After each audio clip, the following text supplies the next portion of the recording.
19h45, la barrière info soir, messieurs, dames, bonsoir et bienvenue à cette nouvelle session d'information du mercredi 1er novembre 2023. Le procureur général près de la cour d'appel de Niamey a animé hier un point de presse relatif à l'affaire dite d'exfiltration de l'ancien président Bazoum Mohamed.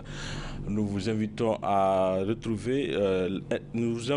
suivre un extrait avant de retrouver l'intégralité en partie magazine de cette édition. Salissou Chebou, procureur général près de la cour d'appel de Niamey. Nous tenons à porter à la connaissance de l'opinion nationale et internationale un certain nombre d'éléments et les rassurer ainsi qu'il s'agit des faits réels et non d'une mise en scène comme certains esprits ont essayé de le faire croire. Ce plan d'exfiltration, qui n'est donc pas une vue de l'esprit, loin s'en faut, est prévu pour se dérouler en 4 phases, à savoir la phase préparatoire, la mise en œuvre de l'action, c'est-à-dire l'exfiltration du camp de la JP, regroupement dans un quartier de Niamey dénommé Tchangare et mouvement vers Berninkevi par des hélicoptères.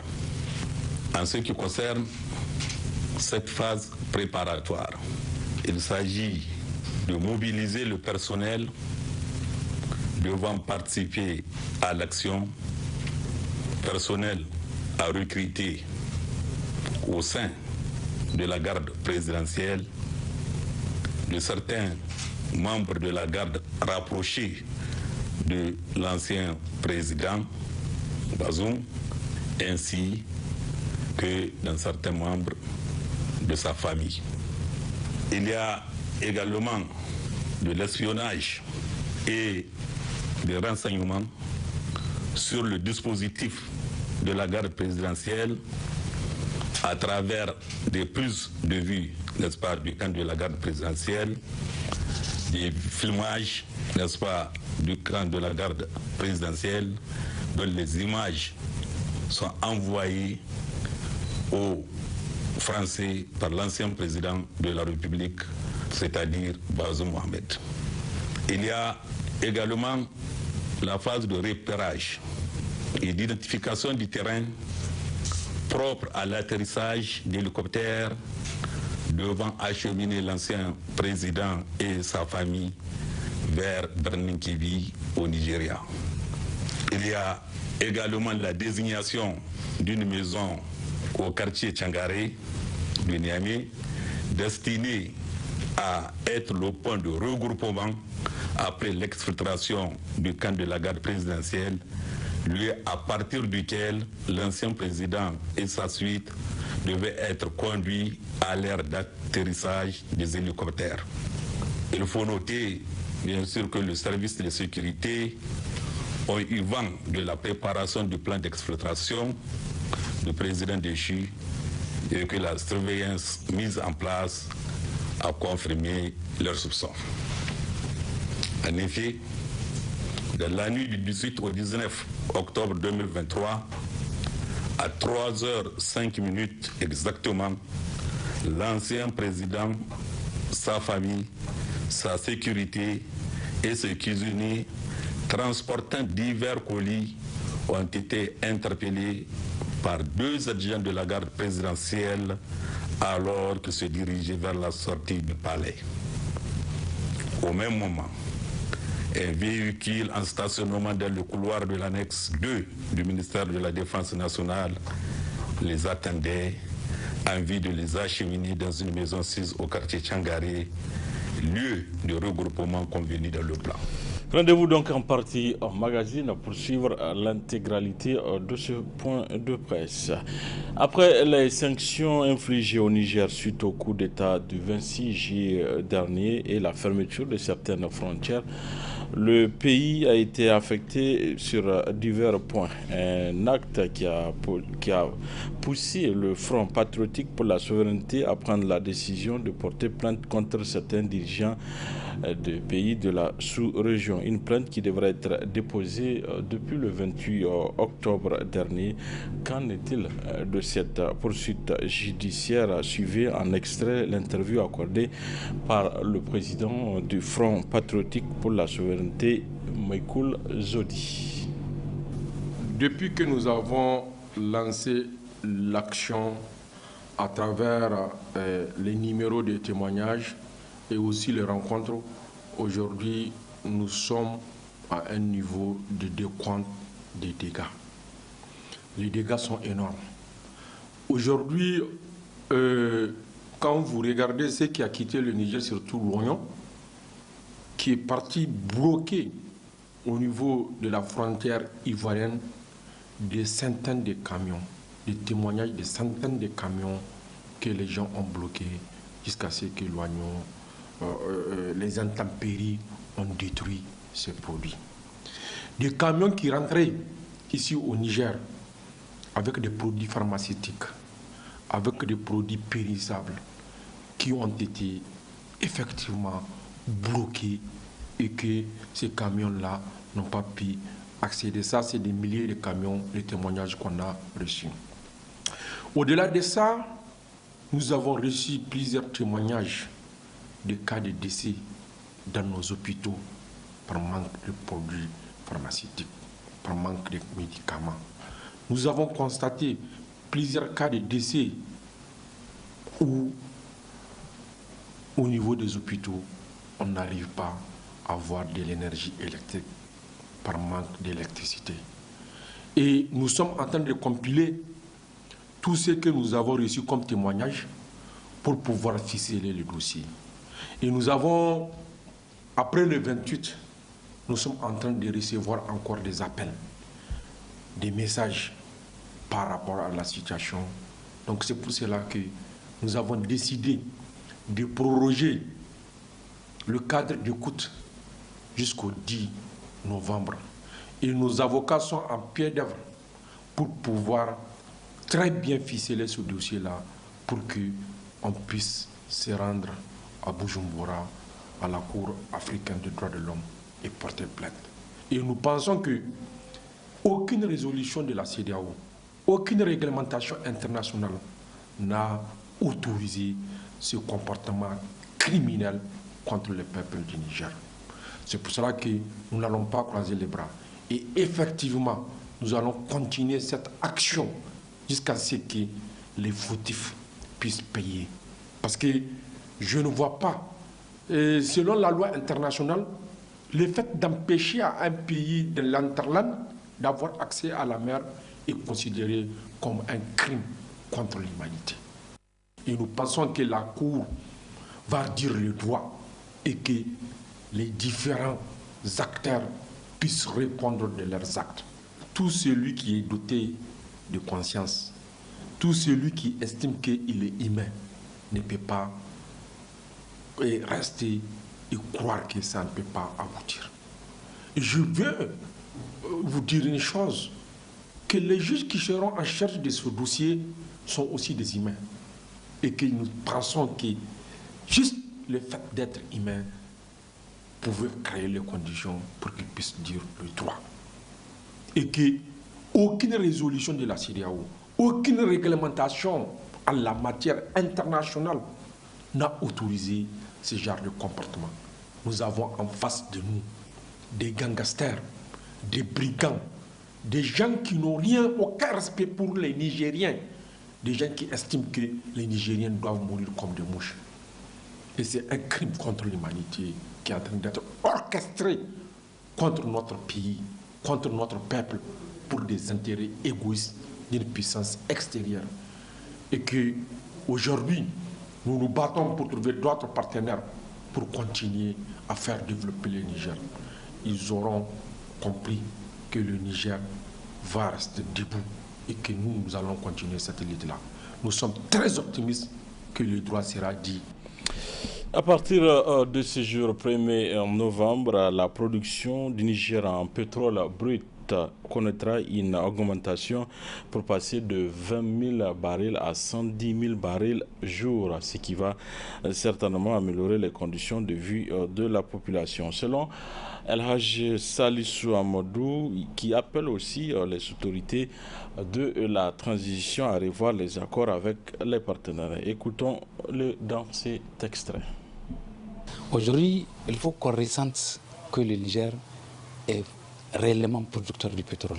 Pour la simple raison, si quelque part, aujourd'hui, par rapport à l'entame de la production avec nos partenaires, qui était de 20 000 barils initialement, et aujourd'hui, c'est parti jusqu'à 110 000. Donc, ceci étant, il y a donc des retombées du simple au quadruple. Il faut que toute la population nigérienne, qu'elle sent vraiment, ça veut dire qu'on est en train de produire ce pétrole-là. Par rapport à notre pipeline, maintenant, nous pensons que le gouvernement doit avoir une autre initiative de voir encore un autre débouché à ce qui concerne les pipelines à part le Bénin. Il faut que le gouvernement donne l'explication là où ils ont trouvé tous ces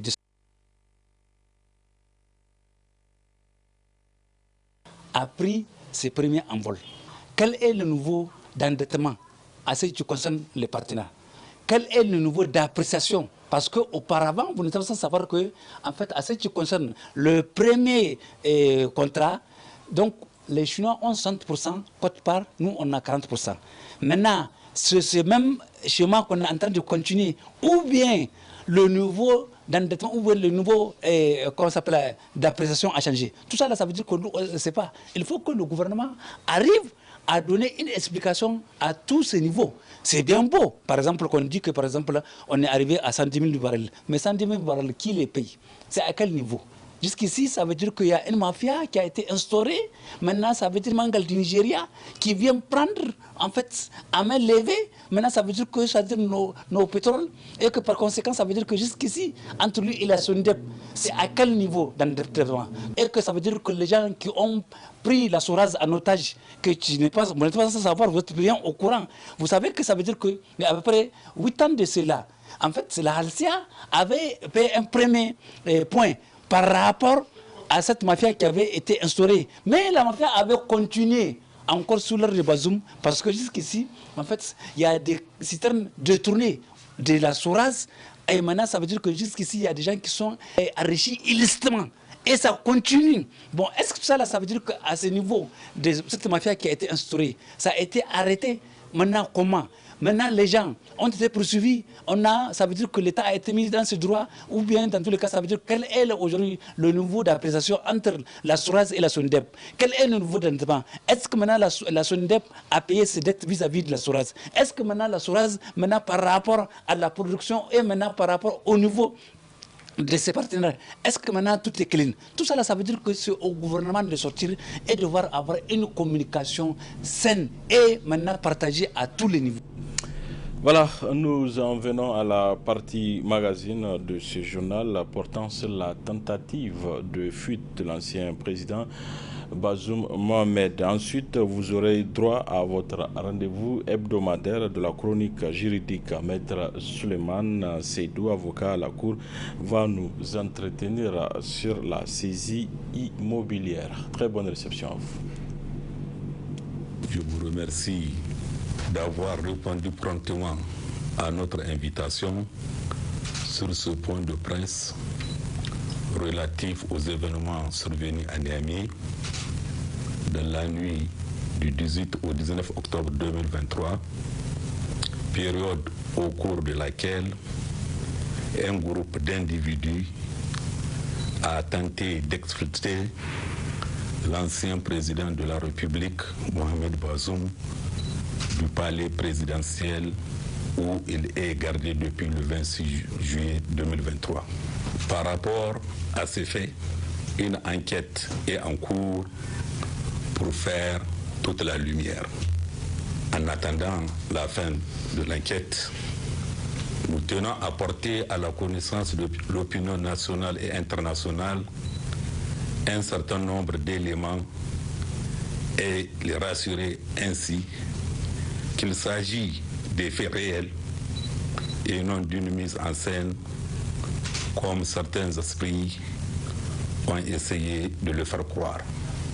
Ce plan d'exfiltration, qui n'est donc pas une vue de l'esprit, loin s'en faut, est prévu pour se dérouler en 4 phases, à savoir la phase préparatoire, la mise en œuvre de l'action, c'est-à-dire l'exfiltration du camp de la GP, regroupement dans un quartier de Niamey dénommé Tchangare et mouvement vers Berninkebi par des hélicoptères.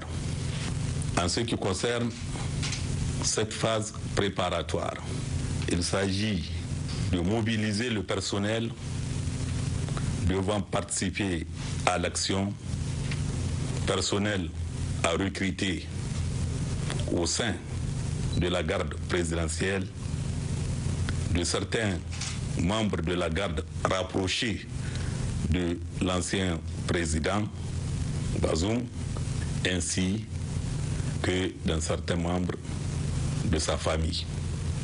Il y a également de l'espionnage et des renseignements sur le dispositif de la garde présidentielle à travers des prises de vue, n'est-ce pas, du camp de la garde présidentielle, des filmages, n'est-ce pas, du camp de la garde présidentielle, dont les images sont envoyées aux Français par l'ancien président de la République, c'est-à-dire Bazoum Mohamed. Il y a également la phase de repérage et d'identification du terrain propre à l'atterrissage d'hélicoptères devant acheminer l'ancien président et sa famille vers Berninkebi au Nigeria. Il y a également la désignation d'une maison au quartier Tchangare de Niamey destinée à être le point de regroupement après l'exfiltration du camp de la garde présidentielle, lieu à partir duquel l'ancien président et sa suite devaient être conduits à l'ère d'atterrissage des hélicoptères. Il faut noter, bien sûr, que le service de sécurité ont eu vent de la préparation du plan d'exfiltration du président déchu et que la surveillance mise en place a confirmé leurs soupçons.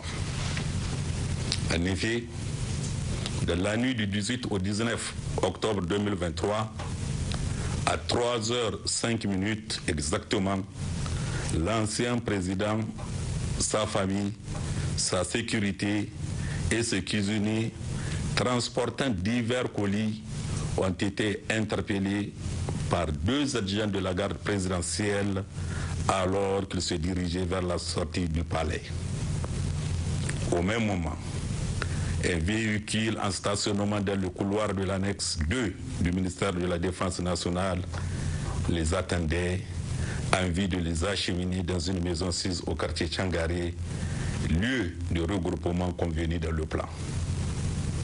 Une fouille minutieuse des colis et une perquisition opérée dans la résidence de l'ancien président ont permis la découverte d'importantes sommes d'argent en CFA et en devises étrangères, ainsi que divers biens précieux, notamment une somme de 86 250 500 francs CFA, 17 $, 3 835 €, 5 livres sterling, 16 CD, 2800 grammes d'or, 333 grammes d'argent, 3 ordinateurs portables, un appareil photo, une antenne de couleur blanche, 2 disques durs, 12 clés USB, 13 téléphones portables, 2 talkie-walkie, 25 actes de cession, 6 titres fonciers, plusieurs puces RTL, une tablette, des bons d'essence d'une valeur de 110 000 francs CFA, une radio Bluetooth, des cartes de rechange des réseaux Move, RTL et Zamani d'une valeur de 133 000 francs CFA, une dizaine de téléphones portables détruits, une arme PA de marque Beretta munie d'un chargeur garni de 14 munitions, une bague électronique. La destruction des téléphones portables autorise à penser que des preuves ont sciemment été détruites. De nombreuses pistes de téléphone indiquent des utilisations uniques pour des appels en vue de brouiller les pistes. Les bijoux et autres effets personnels de l'épouse de l'ancien président ne laissent aucun doute quant à un projet de départ définitif de lui. Il y a lieu de noter en outre qu'une somme de 68 millions de francs CFA et de fortes sommes en devises étrangères ont été saisies sur certains membres de la garde présidentielle et d'anciens membres de la garde rapprochée du président Déchi, tous impliqués dans le projet. La maison sise au quartier Tchangare, devant servir du lieu de regroupement, a été identifiée comme étant la propriété de Ben Hamey, un ancien membre de la garde rapprochée de Bazoum. Celui-ci a opposé une vive résistance à son interpellation en ouvrant le feu sur les éléments de FDS, blessant grièvement l'un d'entre eux. Une perquisition dans sa maison a permis de découvrir et de saisir un certain nombre d'effets, dont des armes à feu, notamment un pistolet automatique et un fusil AK-47, des chargeurs et des munitions. En outre, il a été relevé la présence d'un groupe de charlatans en plein travail. Il est à noter que l'épouse du nommé Ben Hamey, cerveau présumé de cette opération, a été isolée du monde extérieur par ce dernier pour éviter toute fuite ou dénonciation. D'ores et déjà, 23 personnes civiles et militaires ont été interpellées dans le cadre de cette affaire. Leurs interrogatoires se poursuivent. À la fin, les juridictions compétentes seront saisies et chacun des suspects répondra de son acte. L'affaire ayant une envergure nationale, parce que touchant à la sûreté de l'État, le ministère public s'engage à communiquer à chaque fois que de besoin.